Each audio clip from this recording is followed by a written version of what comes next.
Olá, amigos! O programa na Pivocom de hoje está cheio de boas energias. Temos aqui conosco em nossos estúdios Dirceu Amaral Camargo, ou melhor, Mestre Amaral, especialista em artes marciais. Fique conosco, pois eu tenho certeza que vocês irão gostar do nosso bate-papo. Mestre Amaral, seja muito bem-vindo.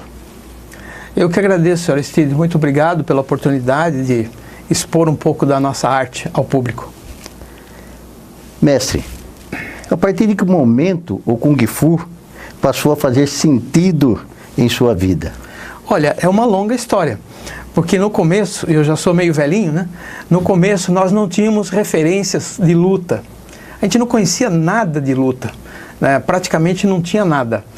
Eu conhecia um pouco do judô e algumas pessoas que eu ouvi falar que faziam boxe. Mas a gente não tinha referência nenhuma. Então, quando as primeiras pessoas orientais começaram a praticar o judô, eu logo cedo me interessei por luta, gostei muito e comecei a tentar praticar. Foi uma época interessante porque a comunidade oriental, eles não eram tão misturados com os brasileiros, eram um tanto reservados. E eles não permitiam que um brasileiro entrasse na comunidade. Mas eu era criança, mas eu usei uma astúcia que funcionou. Eu comecei a aprender um pouco de japonês e conversava com as mamães, com as vovós, e elas gostavam e me inseriram no contexto dos orientais.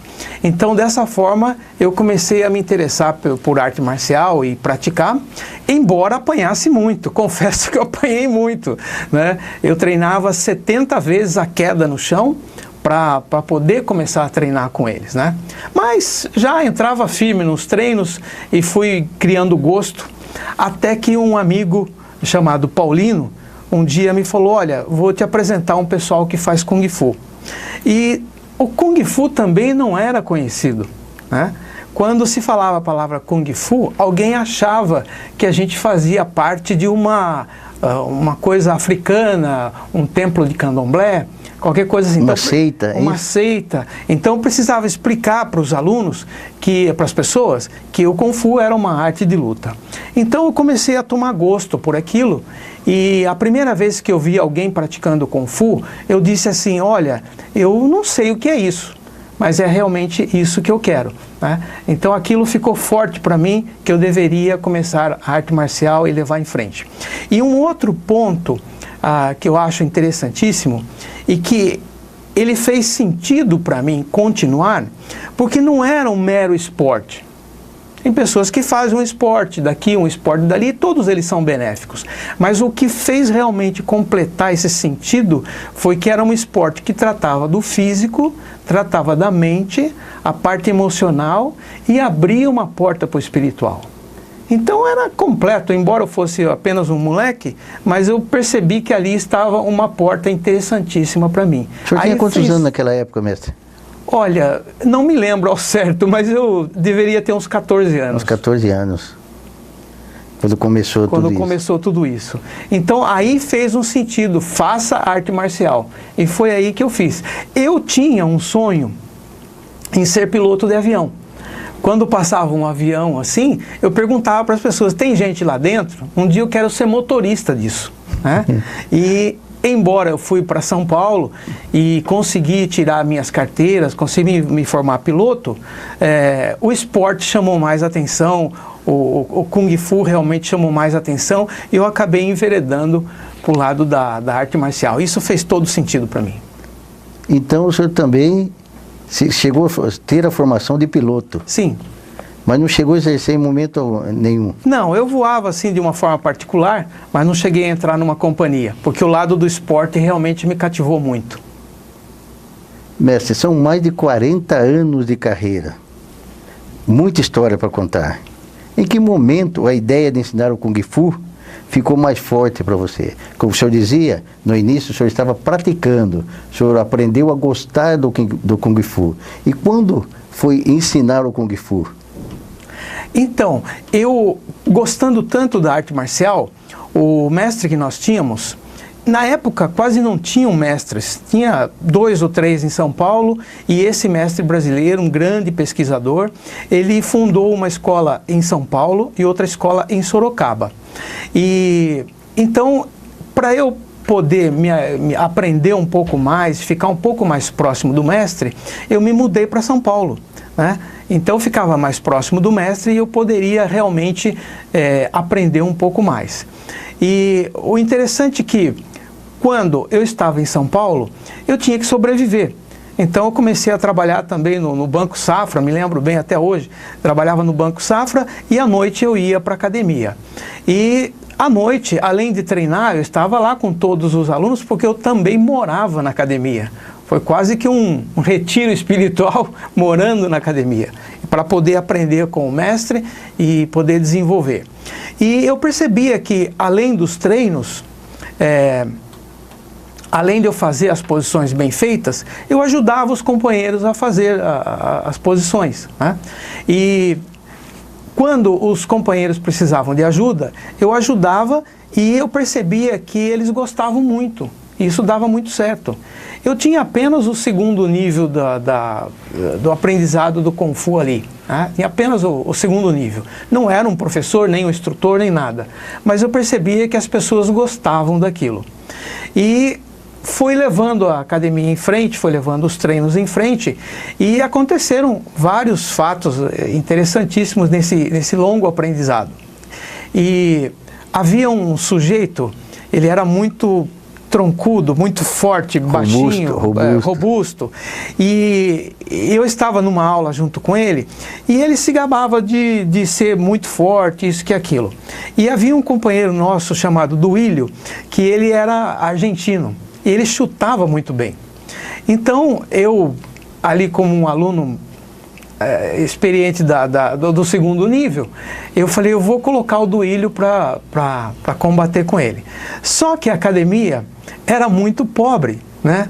A academia tinha divisórias de papelão, que nós tínhamos feito as divisórias, porque não existia uma divisória. Então, o que aconteceu? Eu coloquei o Duílio para treinar com esse rapaz mais forte, e falei para o Duílio, pode chutar que ele aguenta. E o Duílio chutou, e esse rapaz, embora sendo forte, ele atravessou a parede de papelão e foi cair nas escadas lá fora. Imagina um visitante que passasse na rua, nossa, o pessoal aí tem alguém brigando. É bem violento, né? O pessoal é bem violento. E muitas histórias como essa foram crescendo, crescendo, crescendo, e quando eu vi, eu estava ensinando, embora tivesse apenas o 2º nível. Embora o 2º nível já fosse algo bastante forte na época, né? O treinamento era duro, era bastante difícil.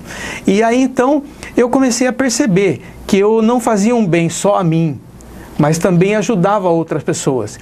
Que às vezes um garoto daquele, ele deixava de fumar, ele deixava de fazer alguma atividade que era nociva à saúde e passava a ter um comportamento mais adequado por conta do aprendizado do Kung Fu. A partir do momento que ele passou a acreditar naquilo. Ele passou a acreditar naquilo e a gente incentivava. Mesmo eu não sendo um professor, eu ajudava aquele garoto a crescer. E isso fez um duplo sentido, né? Tipo, não só para mim, como preciso ensinar de novo. E quando eu vi, eu estava já ensinando já na academia, mesmo sem ser um professor da arte. O senhor estava dizendo, falando de nível, hoje, atualmente, quais os níveis que o senhor galgou para chegar a ser mestre? Olha, isso é uma longa história também, porque o mundo vai mudando muito, né? Naquela época, nós tínhamos um nível bastante alto. Eu não me lembro de ninguém ter completado o nível até o fim, porque era muito difícil. Para o senhor ter uma ideia, o Kung Fu naquela época era praticado uma aula durante 4 horas. Então, assim, entrava na aula às 7 horas da noite, terminava às 11.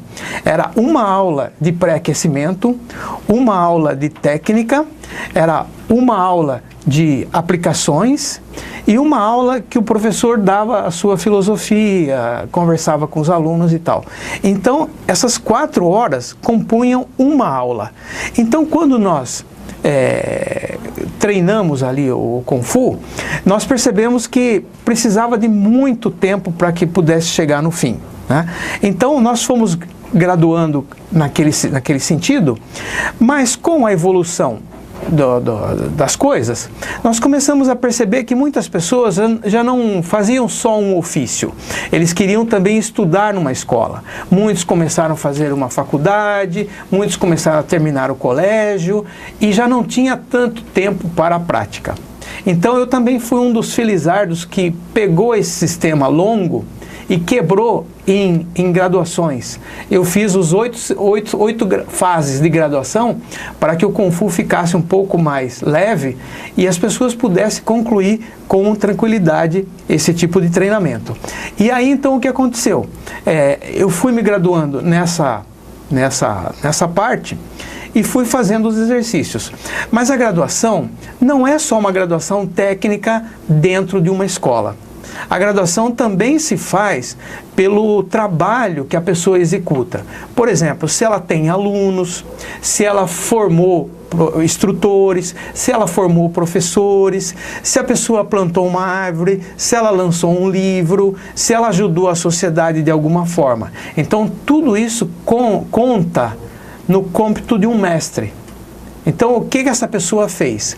Então, ao longo dos anos, agora, recentemente, quando o presidente da Federação Americana veio no Brasil, ele viu o meu trabalho e que eu já tinha gente que dava aula no Japão, já tinha gente que dava aula na Califórnia, já tinha muitas filiais aqui no Brasil, e já tinha lançado um livro e já tinha plantado uma árvore. Então, ele analisou tudo isso e me deu a graduação de 8º grau, né, que a gente conhece que no mundo existe até o 10º grau oficialmente.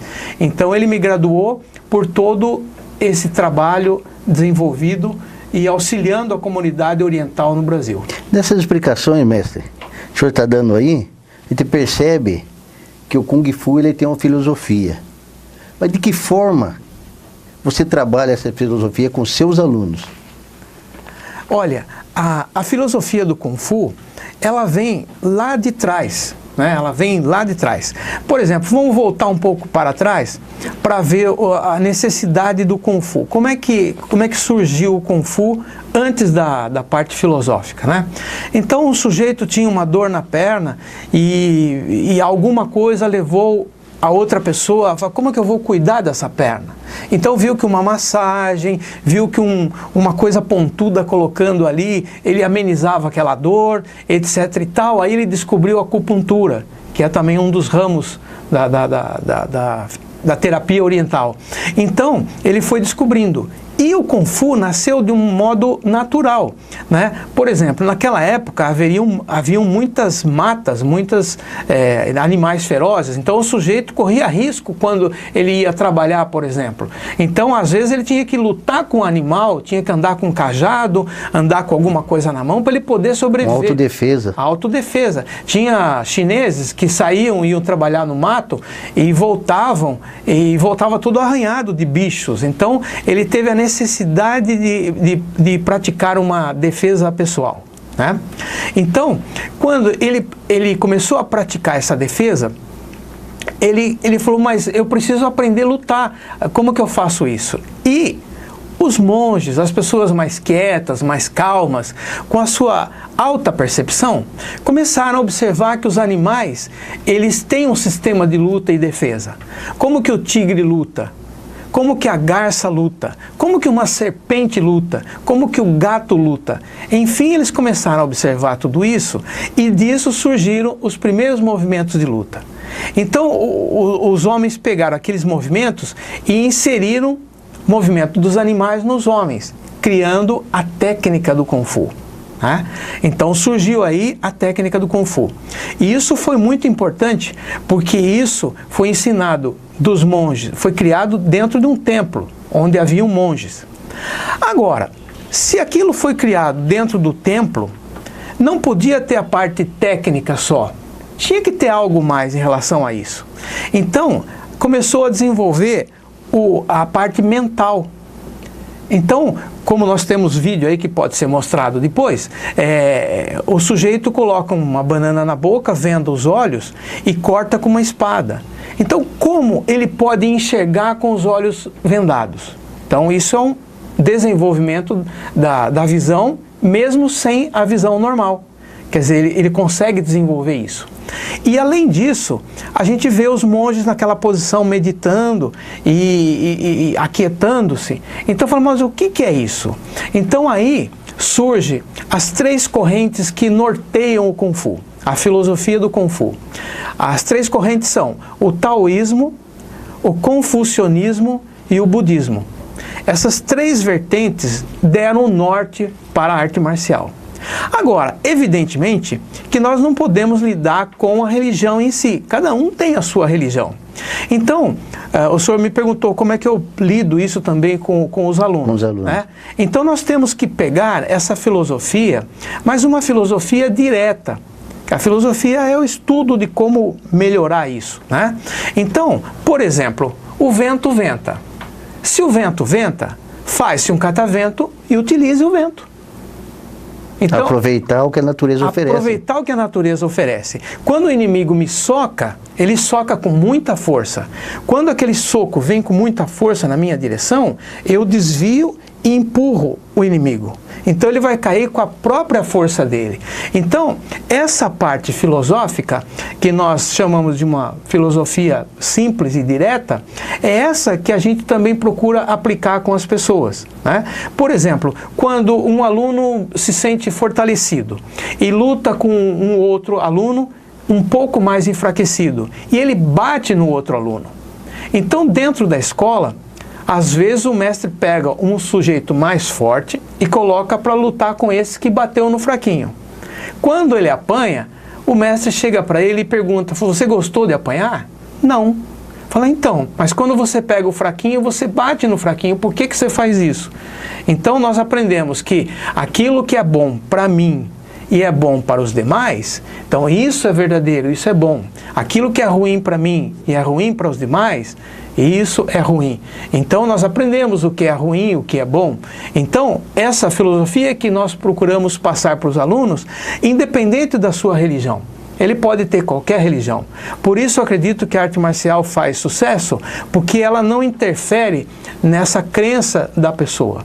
Ela coloca uma filosofia que o traz para o bem-estar do dia a dia. Então é esse tipo de filosofia que nós procuramos passar para os nossos alunos. E procurando uma coisa importantíssima, que é o aquietamento.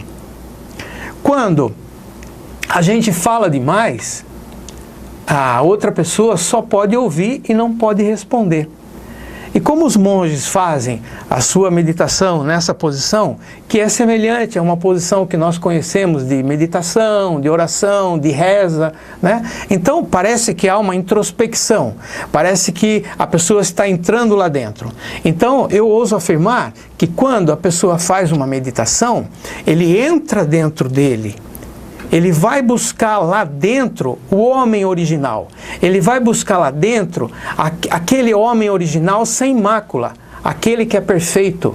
Aquele que nos criou, criou de modo perfeito. Então, o que acontece? Quando ele entra lá para dentro, ele fica quieto. E eu ouso dizer que quando se fica quieto, pode-se ouvir a voz do Criador ou a voz da verdade. Então essa meditação, esse aquietamento, hoje em dia muitas pessoas são traumatizadas porque estão toda hora fazendo alguma coisa e olha o celular, e olha o tablet, e olha isso, olha aquilo, mas a pessoa não se aquieta e surgem várias doenças por causa disso. Então, através dessa filosofia é que nós tentamos passar às pessoas um modo de vida mais sereno e equilibrado. Muito bem. Vocês estão vendo? Eu não dizia a vocês que seria muito interessante. Nós vamos fazer um pequeno intervalo, nós voltamos já. Não saia daí.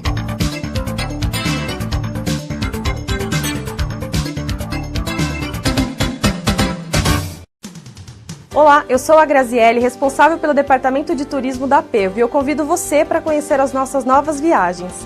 De 21 a 24 de junho, teremos a viagem até Caldas Novas, o maior manancial de águas quentes do Brasil. Em Caldas Novas, ficaremos hospedados no Hotel de Roma, um hotel que oferece, além de suas piscinas aquecidas, diversas outras atividades. Também teremos um passeio até a Serra Verde Chocolate, onde você poderá sentir um gostinho de Gramado provando os deliciosos chocolates. Também teremos o passeio até a cachaçaria, onde você irá acompanhar todo o processo artesanal da cachaça, além de degustação. Além desses outros passeios, teremos também 2 dias de parque aquático, no de Roma Aquapark, o mais completo parque aquático da cidade de Caldas Novas. Para mais informações, você pode vir até a Pevo, na rua Antônio Fernandes, número 50, centro de Votorantim, ou ligar no telefone 3243-2410 e falar com Graziele. Há 4 anos, a Unidade de Saúde da Pevo vem atendendo seus associados e dependentes com qualidade e valores abaixo do mercado. Com mais de 300 metros quadrados, a moderna estrutura conta com recepção, sala de espera e 11 consultórios com atendimento nas mais diversas áreas e especialidades médicas. Se você não conhece a Unidade de Saúde da Pevo, venha nos conhecer.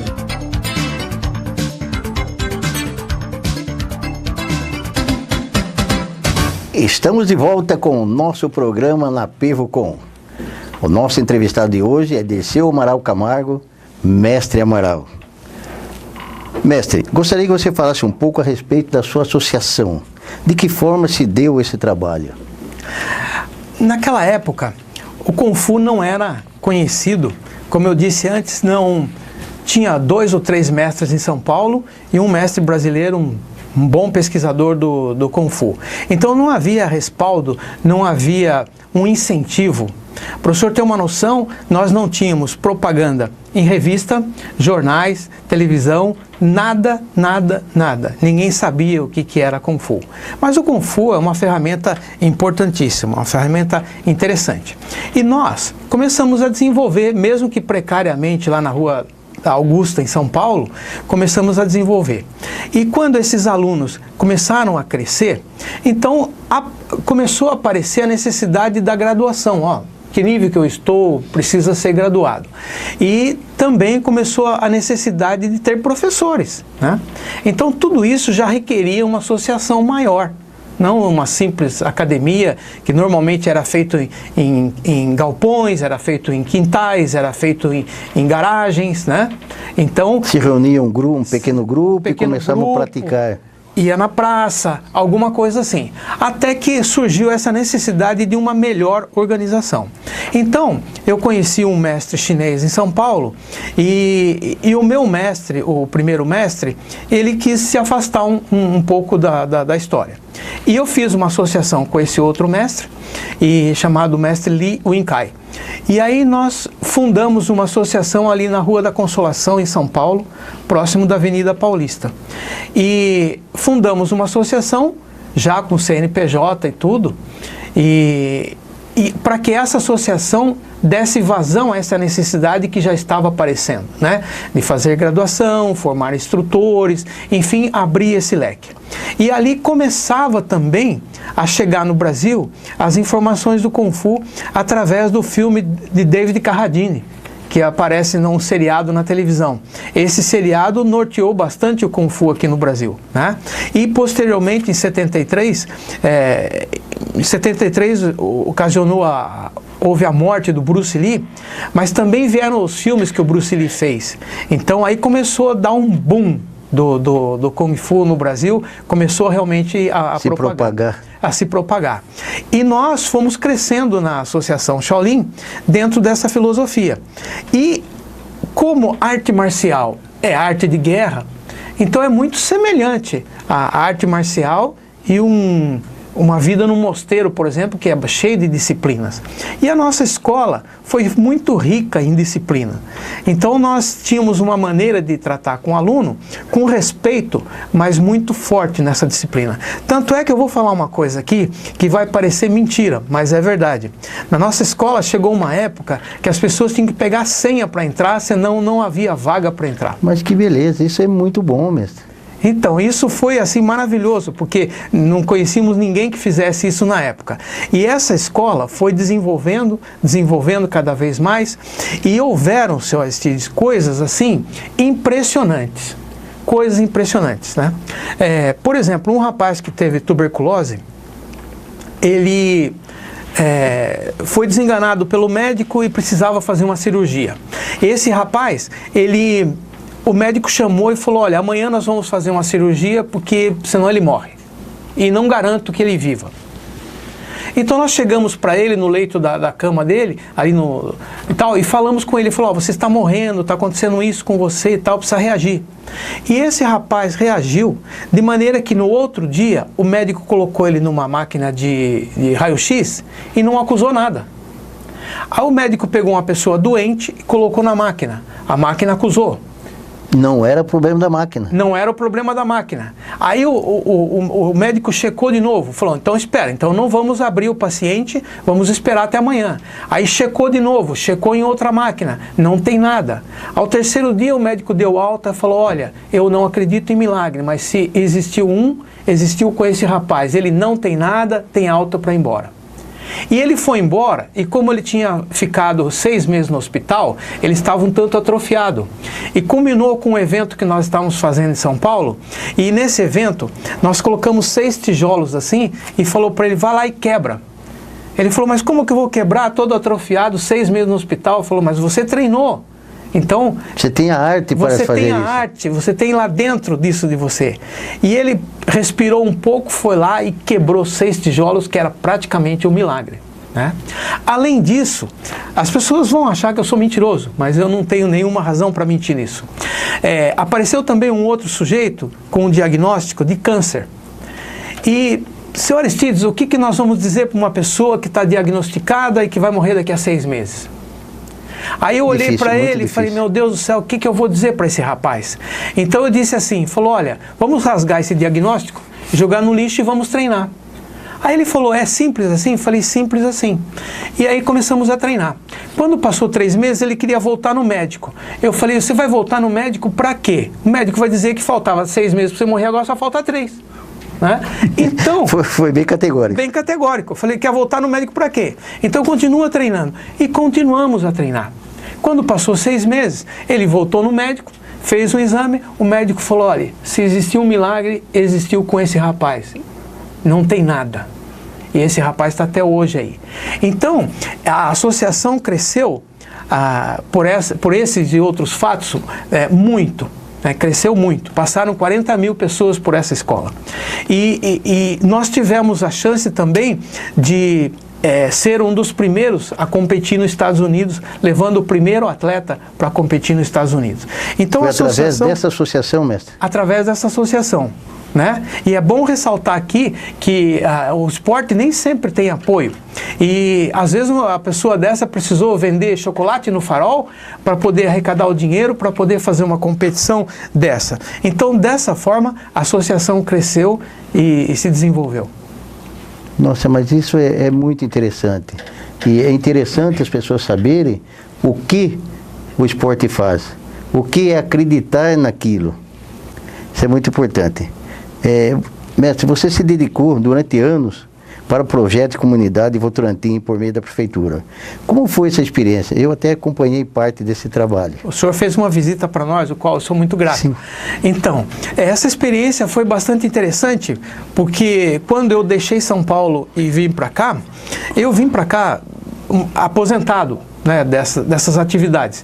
Mas uma pessoa como eu, qualquer outra pessoa, não pode parar, ela tem que continuar. Tem que levar em frente o seu propósito. Então nós conhecemos o Espaço Jovem aqui em Votorantim, e nesse Espaço Jovem eu procurei desenvolver, fazer uma experiência com as crianças, com os adolescentes, com os adultos.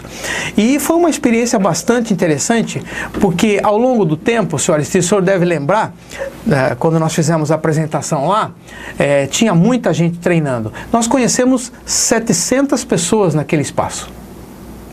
Fizemos um mutirão, os pais dos alunos, os alunos, pintamos, levamos lâmpada, equipamentos, o secretário de esporte também ajudou, nós fizemos alguns equipamentos lá e fizemos esse desenvolvimento. Nós conseguimos um desenvolvimento bastante interessante ali. Então, do ponto de vista do projeto para as pessoas, foi muito bom. Do ponto de vista público, nem tanto. Aqui eu vou aproveitar para fazer uma observação que precisa fazer do ponto de vista público, né? Porque, do ponto de vista público, precisa que haja mais interesse por parte dos homens na política, né? Então eu vejo que há uma falta de projetos, há uma falta de interessar-se por novos caminhos para ajudar as pessoas. Eu diria até, mestre, se você me permite, falta de conhecimento dos nossos dirigentes. Sim, falta de conhecimento, e os nossos dirigentes têm que se interessar por aquilo que faz bem. Olha, isto faz bem para a população, vamos criar um projeto, né? Eu vejo que tanto aqui quanto Sorocaba carece desses projetos. Eu não conheço projetos dessa natureza. Já existe projeto em alguns países, né, da integração da arte marcial nas escolas públicas. Então, no Japão, na Coreia, na Tailândia, na China, isso faz um sucesso tremendo. E por que não há esses projetos no Brasil? Então, nesse ponto, eu faço uma observação quanto a esses homens públicos, porque deveria haver um incentivo a mais nesses projetos para poder levar para a população uma informação desse nível. Mestre, você ainda dá assistência à Liga Nacional de Kung Fu? Como funciona essa atividade? Senhor Aristides, eu parto do seguinte princípio: o mundo é feito em dualidades. Alto e baixo, claro e escuro, doce e salgado, curto e comprido, bonito e feio, é sempre dualidade. E a esfera do Yin Yang, ela tem uma parte preta que tem uma bolinha branca.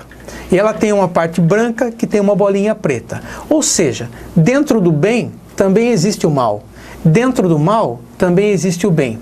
E desse equilíbrio de forças é que nós vamos agindo. Então tem pessoas boas que também sentem raiva. Tem pessoas más que também são boas. Então, esse movimento que nós temos da dualidade é que cria o bem e o mal, né? Então, a criação da Liga, no mundo todo, sempre existe duas, né? Existe uma liga, daqui a pouco surge outra. O Brasil não foi diferente. Eu ajudei a criar a primeira federação, eu ajudei a criar a primeira confederação. Mas tinha gente lá que não trabalhava direito, não fez o serviço direito, tinha outras pessoas que queriam fazer de outra forma e criaram uma segunda federação, criaram uma segunda liga. E assim é no mundo inteiro. A gente tem observado no mundo inteiro que não existe só uma. Existem 2, 3, 4, 10 querendo fazer. Cada um pensa de um jeito e quer fazer. E às vezes aquele que detém o poder não faz. Então o outro é obrigado a sair, montar uma outra associação e realizar. Então com a gente também foi assim. Embora eu tenha ajudado a fundar a primeira federação, eu saí da primeira federação, ajudei a fundar a primeira Liga Nacional. Por quê? Porque nós defendíamos que alguns objetivos que poderia crescer. E hoje eu digo para o senhor, a Liga Nacional está fazendo um campeonato que já abarca 6 países. E não são países comuns. Tem gente do Azerbaijão, do Cazaquistão, vindo para São Paulo participando do campeonato internacional através dessa liga. Então essa liga é bastante importante porque ela representa um progresso de uma facção que acredita na qualificação, de qualificar o professor, qualificar o instrutor, dar a chance para todos ir lá praticar e ter a sua medalha, verificar o seu nível, que nível que ele está indo. O Brasil hoje já figura em 2º lugar no mundo, nessa modalidade. Evoluiu bastante, segundo as primeiras explicações que o senhor deu aqui. Evoluiu muito. Então, mas precisa de órgãos que ajudem esses atletas. Tem atletas que vão competir... Incentivos. Tem atletas que vão competir e não tem o que comer.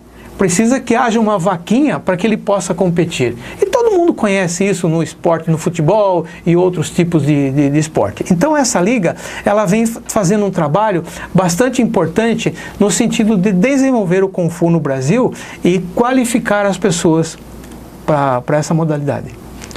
Mestre, na questão da inclusão social, o Kung Fu tem qual papel?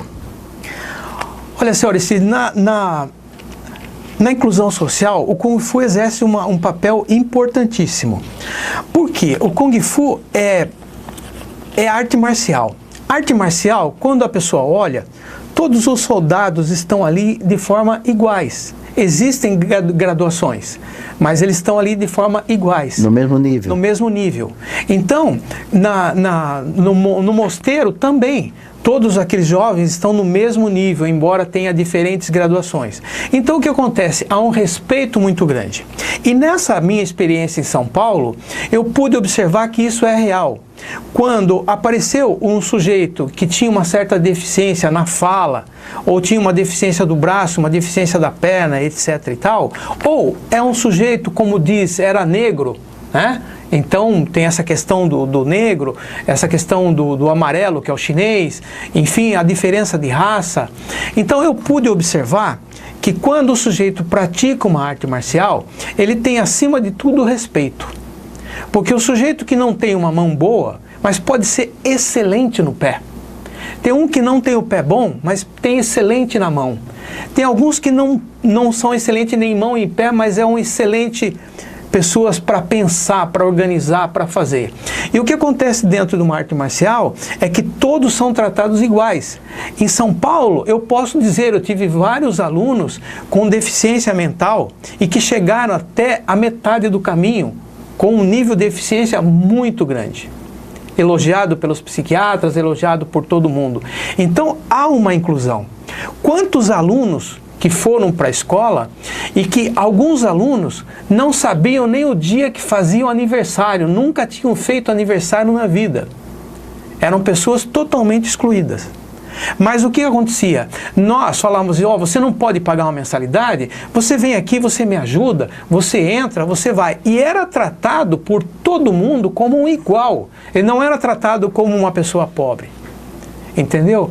E ainda mais, quando tinha pessoas que tinham uma certa deficiência, era ajudado pelos demais. Então, o Kung Fu promove uma inclusão social muito interessante, porque primeiro, ele trata como um igual, né?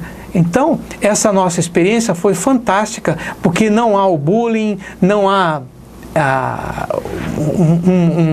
uma colocação mal colocada em relação àquela pessoa, e sim respeito por aquela pessoa, né? Todos podem dar a sua contribuição, como o senhor mesmo disse, se não é com as pernas, ou com as mãos, ou com a mente, mas a sua contribuição é aproveitada.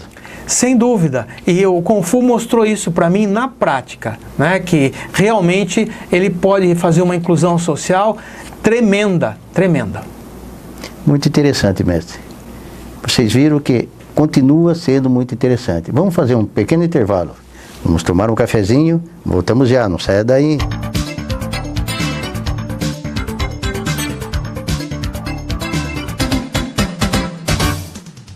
Olá, eu sou a Graziele, responsável pelo Departamento de Turismo da Apevo, e eu convido você para conhecer as nossas novas viagens. De 21 a 24 de junho, teremos a viagem até Caldas Novas, o maior manancial de águas quentes do Brasil. Em Caldas Novas, ficaremos hospedados no Hotel de Roma, um hotel que oferece, além de suas piscinas aquecidas, diversas outras atividades. Também teremos um passeio até a Serra Verde Chocolate, onde você poderá sentir um gostinho de Gramado provando os deliciosos chocolates. Também teremos o passeio até a cachaçaria, onde você irá acompanhar todo o processo artesanal da cachaça, além de degustação. Além desses outros passeios, teremos também 2 dias de parque aquático, no de Roma Aquapark, o mais completo parque aquático da cidade de Caldas Novas. Para mais informações, você pode vir até Apevo, na rua Antônio Fernandes, número 50, centro de Votorantim, ou ligar no telefone 3243-2410 e falar com Graziele.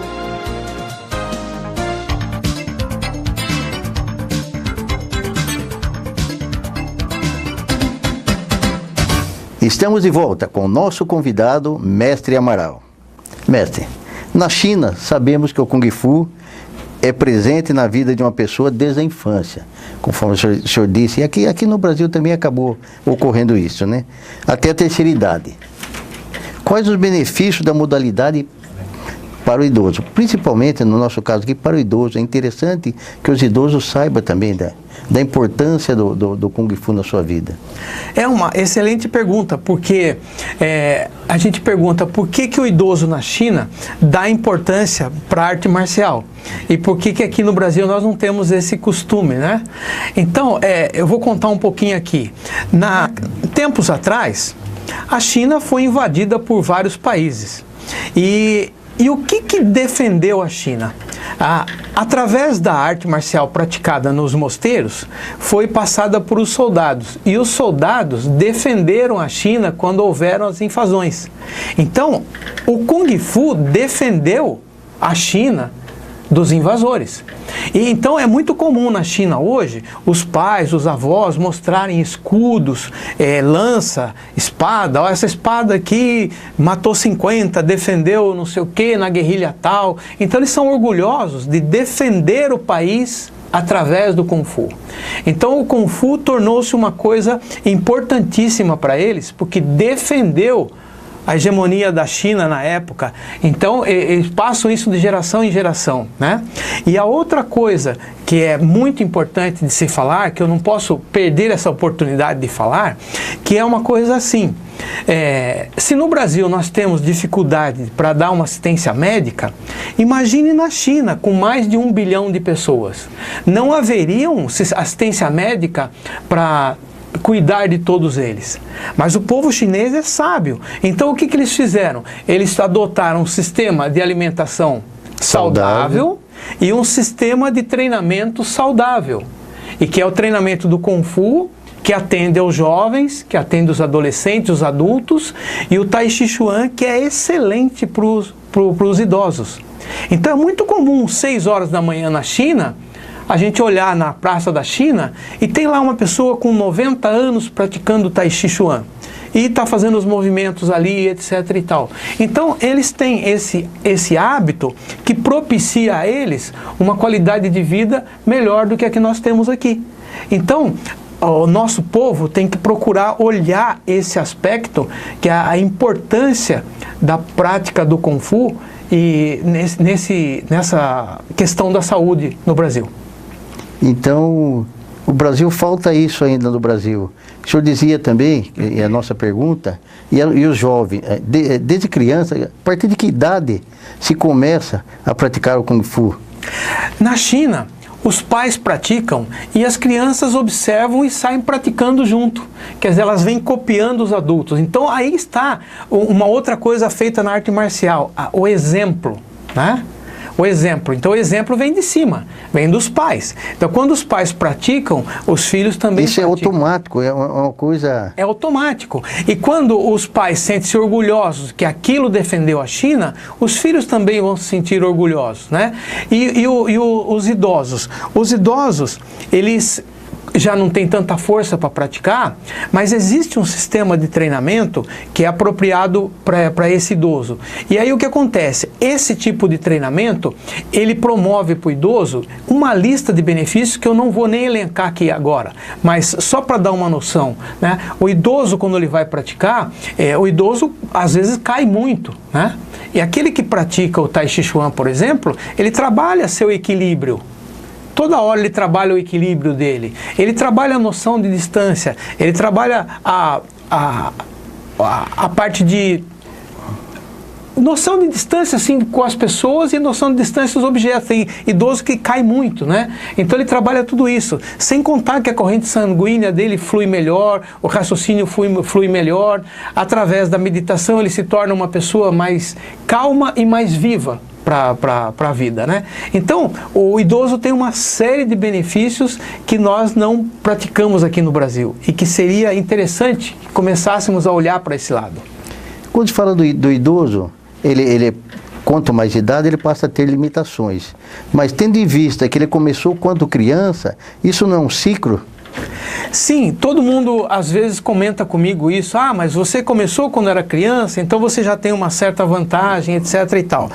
Senhor Cides, eu acredito que todas as pessoas que se propõem a fazer alguma coisa, mesmo que não tenha começado como criança, ela pode receber os benefícios, né?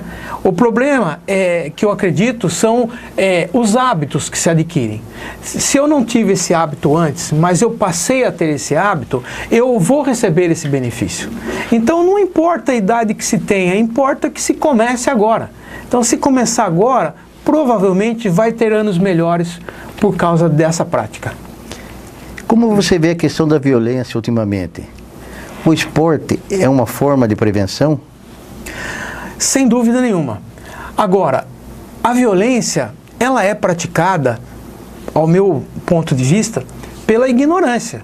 O sujeito ignorante às vezes se atém a um ponto e todos podem estar aconselhando ele, mas ele fica naquele ponto e briga por aquilo e mata por aquilo, né? Então é uma questão da ignorância. Mais uma vez, a questão da educação se faz presente. A educação, a disciplina, a paciência, e isso é treinado nas artes marciais, né? Então, essa é uma das razões da violência. A outra razão que eu acho é a má distribuição de renda. Essa diferença da distribuição de renda faz com que as pessoas se tornem violentas, né? Uma pessoa ganha muito e a outra não ganha nada. E a pessoa não entende. Então, se nós pegarmos uma pessoa que vive na favela e dizer para ele que ele não pode comprar um celular, ele fala, mas como não posso comprar? Então, ele vai pelo aquilo que ele viu, que é roubar. Então, ele vai roubar um celular e se não conseguir roubar, ele vai matar a pessoa, porque ele não tem esse conceito de vida, né? Uma pessoa que pratica meditação, ele acaba entrando na parte filosófica, onde que ele respeita todo tipo de vida. Seja uma formiga, seja uma coisa, ele respeita aquilo, né?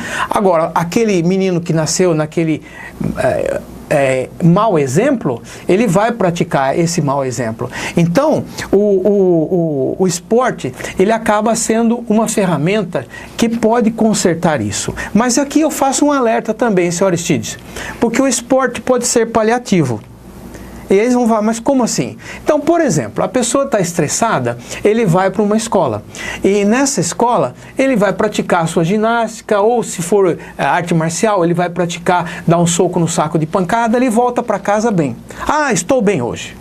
Só que amanhã, ele vai estar ruim do mesmo jeito. Por quê? Porque ele foi, praticou um pouco e acabou, o problema continua com ele. Que ele não conscientizou daquilo que ele estava fazendo. O problema que ele tinha.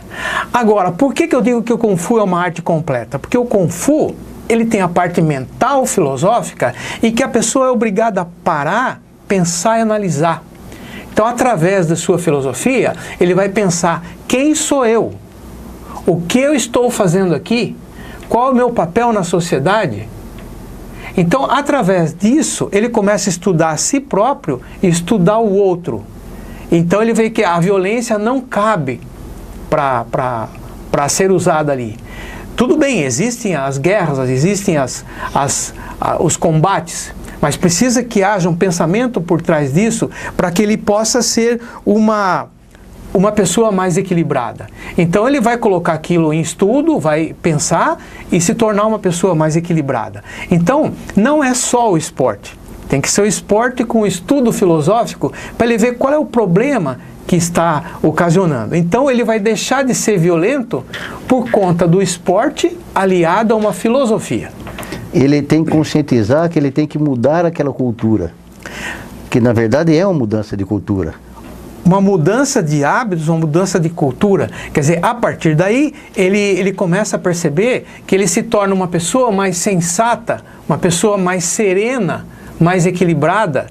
Uma pessoa que pratica arte marcial, ela não costuma reagir, seu Aristides, porque a reação não é uma boa coisa, né?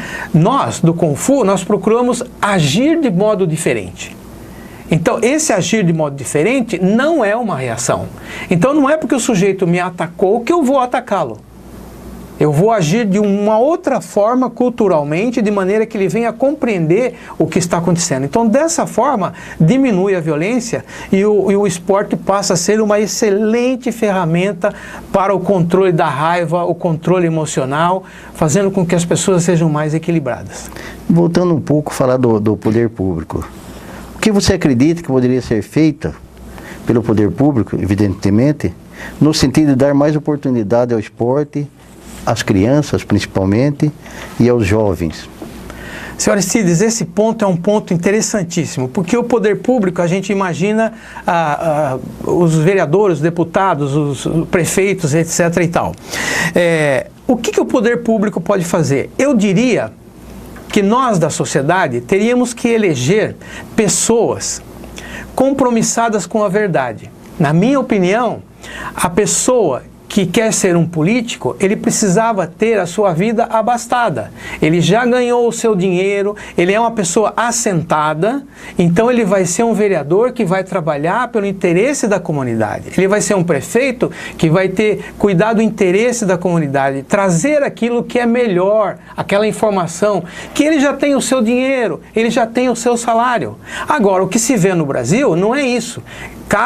A maioria dos políticos aqui quer o emprego como um cabide de emprego. Eu tenho meu emprego, vou lá, faço o básico e fica por isso mesmo. Então o poder público não se esforça no sentido de fazer crescer essa população em educação e saúde. Então a minha opinião é essa, que esses políticos, antes de tudo, eles tinham que ser pessoas já realizadas. E aí sim se candidatar a ser um deputado, um prefeito, um vereador. Porque esses que estão aí, muitos deles já mostraram que não estão aí para ajudar a população. Então esses políticos teriam que mostrar uma qualidade deles, falar, você tem qualidade? Então mostra. Vai, estuda, vê o projeto que é bom para a sociedade. O esporte pode ajudar, tal coisa pode ajudar, então vamos criar um projeto. Então eu não vejo muito disso. Poucos são os projetos. Então tem aqui uma crítica em relação ao poder público. Mas existe muita gente boa também. Então, muita gente tem vontade de fazer. E quando a pessoa tem vontade de fazer, por exemplo, um vereador tem vontade de colocar um projeto.